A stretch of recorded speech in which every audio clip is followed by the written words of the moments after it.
बिस्मिल्लाहिर्रहमानिर्रहीम। अस्सलाम वालेकुम स्टूडेंट। तो आज हम बात करेंगे डेटा टाइप्स की। सी में हमारे पास सी प्लस प्लस में डेटा टाइप्स कितनी किस्म की होती है और कैसे हम लोग उसको यूज़ करते हैं। ठीक है, अभी तो फिलहाल मैं आपको इंट्रोडक्शन इसमें दूंगा। तो डेटा टाइप्स जो है फिर आगे डिटेल में चलते जाएंगे हम लोग, यानी कि इनको मैं साथ साथ एक्सप्लेन करता जाऊंगा जैसे जैसे हम प्रोग्रामिंग में आगे फर्दर चलते जाएंगे। अब आपने देखा होगा कि आपने अगर कोई भी वेरिएबल ले रहे हैं, कोई भी वेरिएबल आपने यूज करने हैं सी में, सी प्लस प्लस में, किसी भी लैंग्वेज में, जावा में, तो हर लैंग्वेज में क्या होता है कि आपके पास उस वेरिएबल को स्टोर करवाने के लिए कोई ना कोई स्पेस आपको रिक्वायर्ड होती है जहां पे आप उसकी वैल्यू को स्टोर करवाते हो। ठीक है, तो अब हमारे पास यहाँ पे बेसिकली होता क्या है कि हमें कोई ना कोई स्पेस रिजर्व करवानी पड़ती। अब सपोज मैं आपको छोटी सी एग्जांपल देता हूँ कि ये आपके पास एक मेमोरी है जिसके डिफरेंट सेल है। ठीक है, अब मेमोरी से मुराद हम यहाँ पे ले रहे हैं कि हमारे पास ये क्या है, आपके पास रैम है। ठीक है, अब हम लोग सपोज हम कहते हैं कि हमारे पास इंटीजर टाइप की डेटाबेस है, हमने एक वेरिएबल लिया हुआ ए टाइप का। ठीक है, अब इस ए टाइप का वेरिएबल जैसे ही हम लेंगे तो हमारे पास यहाँ पे मेमोरी में एक जो है लोकेशन जो है वो क्या हो जाएगी, वो एलोकेट हो जाएगी इसको। अब वो देखेगा कि ए जो है इसका साइज क्या है। ठीक है, हमने कहा जी इंटीजर आपका जो है वो आपका 2 बाइट्स ले रहा है या 4 बाइट्स ले रहा है, तो उसी हिसाब से आपका सेल जो है वो उसको क्या करेगा, एलोकेट कर देगा। ठीक है, मेमोरी। फिर इस सेल का कोई ना कोई एड्रेस होगा और एड्रेस जो है मोस्टली वो हेक्साडेसिमल में होता है। ठीक है, इसी तरह से हम लोग कहते हैं कि हमारे पास इसमें कोई डाटा, आपने सपोज आपने क्या किया, ए को वैल्यू दी 5, तो क्या होगा, ये इस सेल के अंदर वैल्यू जो है वो स्टोर हो जाएगी।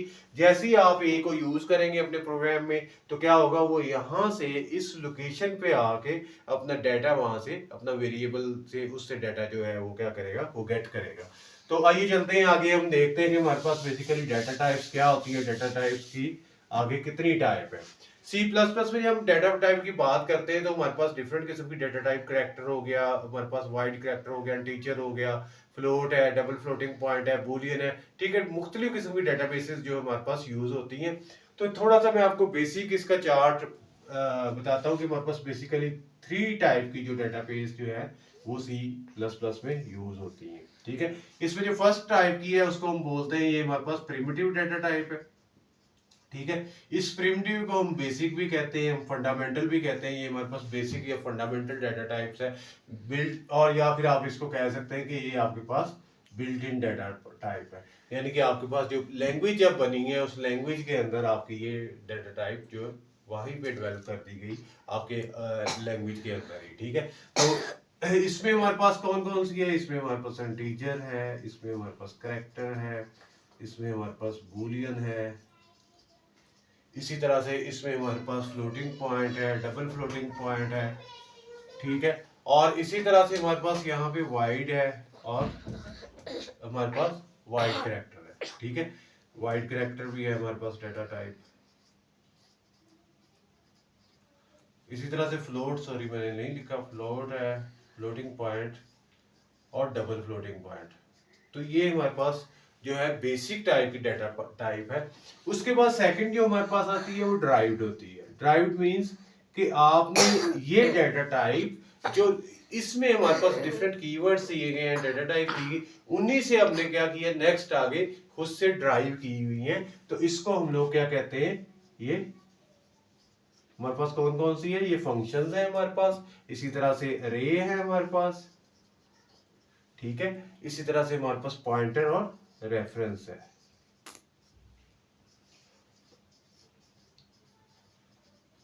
ठीक है, और इसी तरह से हमारे पास थर्ड वन जो है वो कौन सी टाइप है, वो हमारे पास है यूजर डिफाइंड।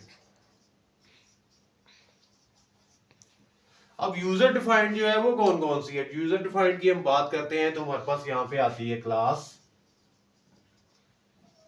स्ट्रक्चर,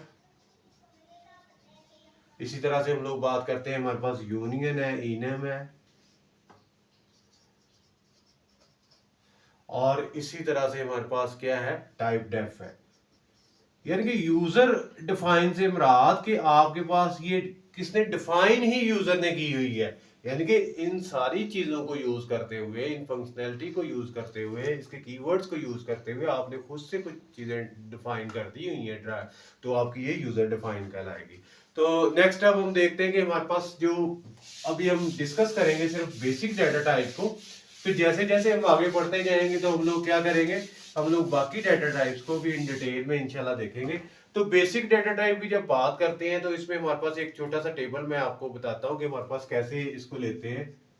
आप कह लेंगे आपके पास टाइप, डाटा टाइप कौन सी है, ठीक है, और उसके बाद क्या है कि आपके पास इसका साइज क्या है, एंड देन हमारे पास इसकी टिपिकल रेंज क्या है, यानी कि ये किस रेंज की डाटा टाइप है। रेंज मींस के कहां से स्टार्ट हो रही है और कहां पे उसकी वैल्यू खत्म हो रही है। अब सबसे पहले हम लोग कहते हैं कि हमारे पास कैरेक्टर डाटा टाइप है, ठीक है। तो कैरेक्टर डाटा टाइप जो है हमारे पास 1 बाइट की होती है, ठीक है, और 1 बाइट की होती है। इसमें इसकी रेंज जो है वो हमारे पास -127 से लेकर 127, ठीक है, और इसी तरह से लेकर 0 से लेकर 255।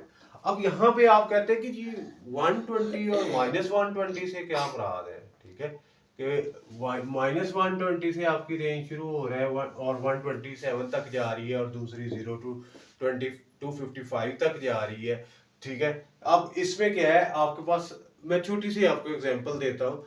अभी हम चले आगे करते हैं, फिर मैं आपको बताता हूँ कि हमारे पास इसी तरह से हम कहते हैं हमारे पास अनसाइंड कैरेक्टर है। अनसाइंड कैरेक्टर जिसके साथ कोई साइन हम यूज नहीं कर रहे, तो ये भी हमारे पास कितना होता है, ये 1 बाइट का होता है। इसकी रेंज हमारे पास क्या है, 0 to 255। सिमिलरली नेक्स्ट हमारे पास है साइंड। साइंड कैरेक्टर है, ठीक है, ये हमारे पास कितना लेगा, ये भी 1 बाइट ही लेगा, लेकिन इसकी रेंज जो है वो हमारे पास क्या होगी, वो होगी -127 to 127। अब यहाँ पे साइंड और अनसाइंड की हम जब बात करते हैं तो अनसाइंड और साइंड से क्या मुराद है, ठीक है। अब इसी तरह से अब हमारे पास हमने कहा जी हमारे पास 1 बाइट है। जब 1 बाइट की बात करते हैं, नंबर ऑफ बिट्स आपके पास कितनी होगी। सपोज हम लोग यहाँ से स्टार्ट करते हैं, हमारे पास ये 2 रेज पर 0, 2 रेज पर 1, 2 रेज पर 3, सिमिलरली 4, 5, 6 एंड 7।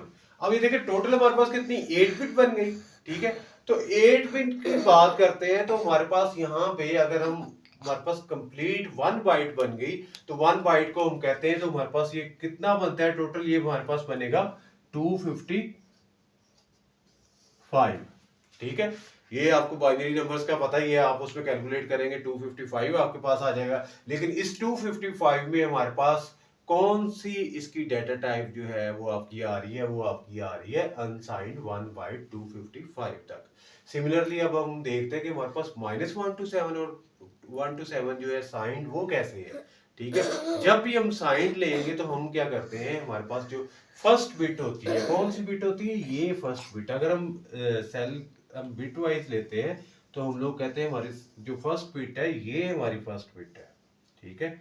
ये हमारी कौन सी 0 बिट है। इसी तरह से सिमिलरली आप चलते जाएंगे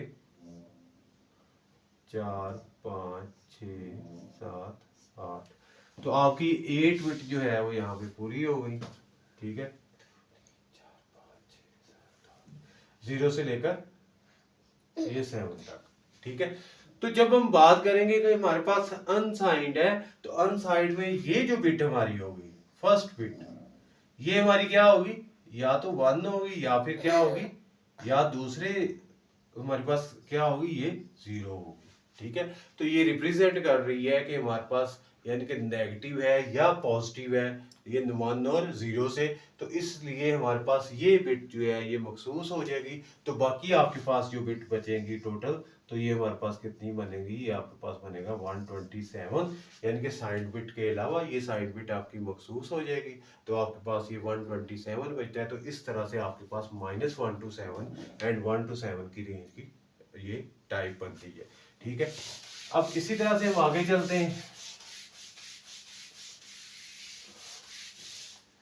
नेक्स्ट हमारे पास इसी तरह से इंटीजर है। इंटीजर हमारे पास लेता है 4 बाइट, ठीक है। अब इंटीजर में हमारे पास वैल्यू यहाँ पे रेंज 4 बाइट की वैल्यू आप निकाल लें, वो मेरे ख्याल में अगर -2 1 समथिंग समथिंग कुछ करते करते ये आपके पास तकरीबन 9 कैरेक्टर्स तक आती है माइनस और प्लस में, ठीक है। इसकी रेंज ये आप कैलकुलेट कर लीजिए 4 बाइट यानी कि कितनी रेंज बनती है, ठीक है। इसी तरह से आपके पास अनसाइंड है, अनसाइंड इंटीजर है, तो अनसाइंड इंटीजर भी आपका कितना होगा, ये भी 4 बाइट का होगा। और इसकी रेंज भी अगर हम निकालते हैं तो ये 0 से स्टार्ट होगी अनसाइंड की, ठीक है। तो आपके पास जो 4 बाइट टोटल, 4 बाइट का मतलब कि आपने 32 बिट जो है वो कैलकुलेट करनी है अनसाइंड में, ठीक है, जैसे मैंने आपको पहले बताया था। इसी तरह से अगर हम कहते हैं कि हमारे पास साइंड है, ठीक है, आपके पास, आप कहते हैं आपके पास साइंड इंटीजर है, तो साइंड इंटीजर में क्या होगा, साइंड इंटीजर में बाइट तो आपके पास 4 बाइट ही लेगा, ठीक है। लेकिन हमारे पास जो कैलकुलेशन इसकी होगी वो होगी माइनस से लेकर प्लस समथिंग तक, ठीक है। लेकिन इसमें बिट कितनी यूज होगी, हमारे पास 31 बिट यूज होगी। और हमारे पास जो फर्स्ट बिट यूज होती है इसमें यूज होगी वो किसके लिए, फर्स्ट बिट जो होगी वो आपकी यूज होगी साइन के लिए। ये मैं पहले जैसे आपको लास्ट में एग्जांपल दे चुका हूं कि फर्स्ट बिट आपकी साइन के लिए यूज होगी, ठीक है। तो इसी तरह से हमारे पास इंटीजर के बाद हम लोग बात करेंगे, हमारे पास इसी तरह से अनसाइंड शॉर्ट इंटीजर हमारे पास आएगा, वो 2 बाइट का। इसी तरह से शॉर्ट इंटीजर की जब बात करते हैं तो शॉर्ट इंटीजर हमारे पास कितना है, वो 2 बाइट का है। तो शॉर्ट इंटीजर में हमारे पास 2 बाइट, अनसाइंड शॉर्ट इंटीजर में हमारे पास 2 बाइट, इसी तरह से साइंड शॉर्ट इंटीजर हमारे पास कितना होगा, वो भी हमारे पास होगा 2 बाइट का। तो उसके बाद हमारे पास जो है इंटीजर के बाद नेक्स्ट हमारे पास हम लोग बात करेंगे, हमारे पास लॉन्ग आ जाएगा, ठीक है। तो इसमें लॉन्ग इंटीजर है, ठीक है। तो लॉन्ग इंटीजर हमारे पास कितनी बाइट का होगा, ठीक है। लॉन्ग इंटीजर जो है वो हमारे पास है 8 बाइट का, ठीक है। अब 8 बाइट की आप वैल्यू यहाँ पे कैलकुलेट कर ले, ये भी माइनस से स्टार्ट होगी टू प्लस में जाएगी, पॉजिटिव में जाएगी। इसी तरह से आपके पास साइंड लॉन्ग इंटीजर होगा, लॉन्ग इंट है, ठीक है। ऑब्वियसली ये भी आपके पास 8 बाइट ही लेगा, ठीक है। और इसकी जो पॉजिटिव वैल्यू 0 से स्टार्ट होगी एंड अप टू समथिंग, यानी कि 8 मीन के 32 बिट के साथ ही जाएगी। इसी तरह से आपके पास अनसाइंड होगा तो, या साइंड होगा, signed integer, sorry, signed integer में आपके पास क्या होगा, साइन होगा, आपके पास 8 बाइट ही लेगा, लेकिन ये हमारे पास माइनस से स्टार्ट होगा और पॉजिटिव तक जाएगा, ये आपके पास 31 बिट लेगा। और 1 बिट किसके लिए यूज करेगा, वो साइन के लिए। इसी तरह से हम लोग कहते हैं कि साइन में हमारे पास आगे लॉन्ग इंटीजर होगा, ठीक है। और नेक्स्ट इसी तरह से हमारे पास जो है साइन लॉन्ग इंटीजर में, और उसके बाद अनसाइंड लॉन्ग इंटीजर आएगा, ठीक है, वो भी 8 बाइट में आ जाएगा। फिर हमारे पास फ्लोट आ जाएगा, फ्लोट टाइप की डेटाबेस है, सॉरी डेटा टाइप आपकी है, ये 4 बाइट लेगी, ठीक है। अब 4 बाइट लेगी तो इसमें आपके पास इसी तरह से आपने रेंज इसकी कैलकुलेट करनी है। इसी तरह से डबल है तो डबल आपका क्या लेगा,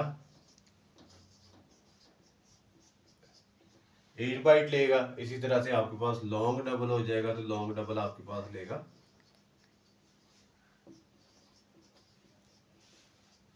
12 बाइट लेगा, ठीक है। तो ये हमारे पास आज का लेक्चर था जिसमें हमने signed, unsigned, short, long different जो है हमने उसको डिस्कस किया है। तो इसके इसमें यानी कि एक छोटा सा प्रोग्राम भी है वो मैं अपलोड कर दूंगा, जिसमें आप अपने C++ के प्रोग्राम के थ्रू ही, अगर आपको नहीं पता कि आपका कौन सा वाला जो है वो डेटा टाइप कितने यानी कि वैल्यू ले रही है, कितने सॉरी बाइट्स ले रही है, तो आप उस प्रोग्राम के थ्रू, अपने C++ के प्रोग्राम के थ्रू वहां से गेट कर सकते हैं किसी भी आईडी में प्रोग्राम लिख के। तो आज के लिए इतना ही काफ़ी। अगर आपको ये मेरा लेक्चर समझ में आया हो तो ज़रूर इसको सब्सक्राइब कीजिएगा मेरे चैनल को, और लाइक कीजिएगा, और ज़रूर कमेंट कीजिएगा। मैं बार बार कहता हूँ कि अगर आप लोगों को कोई चीज़ कहीं पे कन्फ्यूजन है तो ज़रूर कमेंट करें, ताकि मुझे भी पता हो कि अगर मेरे यानी कि यहाँ पे लेक्चर में कहीं पे कोई खामी है, कोई इशू है, ताकि मैं उसको इम्प्रूव करूँ। ठीक है, तो आज के लिए इतना ही काफ़ी। नेक्स्ट लेक्चर में मिलते हैं इंशाल्लाह। अल्लाह हाफिज़।